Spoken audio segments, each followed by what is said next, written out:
Sous l'arbre à palabres, au centre du petit village de Payenne, près de Méré, à 120 km au nord-est de Dakar, au Sénégal, une mutuelle de solidarité tient son assemblée générale.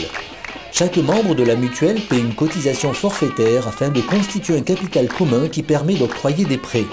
La mutuelle de solidarité est donc un outil de financement de proximité qui renforce l'autonomie et la solidarité de la communauté.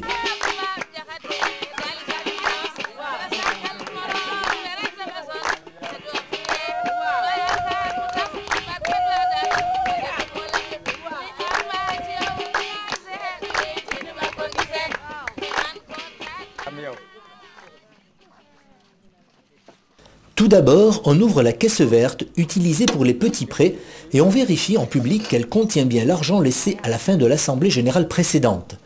Le montant des crédits discuté en assemblée, comme chaque décision, est fonction des besoins de chacun, contrairement aux tontines, forme traditionnelle d'épargne et de prêt dans toute l'Afrique. La deuxième caisse, la caisse rouge, est utilisée pour couvrir les dépenses de solidarité et d'urgence. Comme pour la caisse verte, tous les membres y cotisent. La caisse bleue, enfin, est utilisée pour les mouvements de fonds avec l'extérieur, comme le refinancement par des institutions financières. Les mutuelles de solidarité, inventées par les paysans eux-mêmes avec l'appui du Conseil national de coordination des ruraux, CNCR, et de la CIDI, existent depuis 1995. Aujourd'hui, on en dénombre plus de 400 au Sénégal et leur exemple est repris dans plusieurs pays d'Afrique et jusqu'en Haïti. Une fois par mois, l'Assemblée générale fait le point sur les prêts et prend des décisions collectives. Malgré sa croissance régulière, le Sénégal figure encore dans les pays en développement. Dakar, la capitale, a connu une énorme croissance démographique ces dernières années. La crise de l'arachide, principale richesse agricole, et les fréquentes périodes de sécheresse ont fragilisé le monde rural et favorisé l'exode.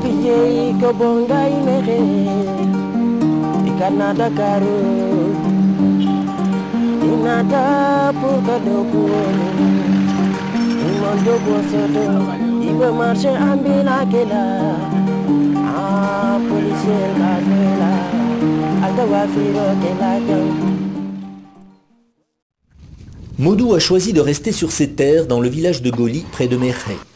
Il cultive du manioc, du niébé et de l'arachide sur 11 hectares. Enfin, il cultivait avant que les criquets pèlerins ne dévastent totalement ses champs. Aujourd'hui, le manioc commence à repousser comme un défi à tous ces fléaux. Un défi que Modou est prêt à relever.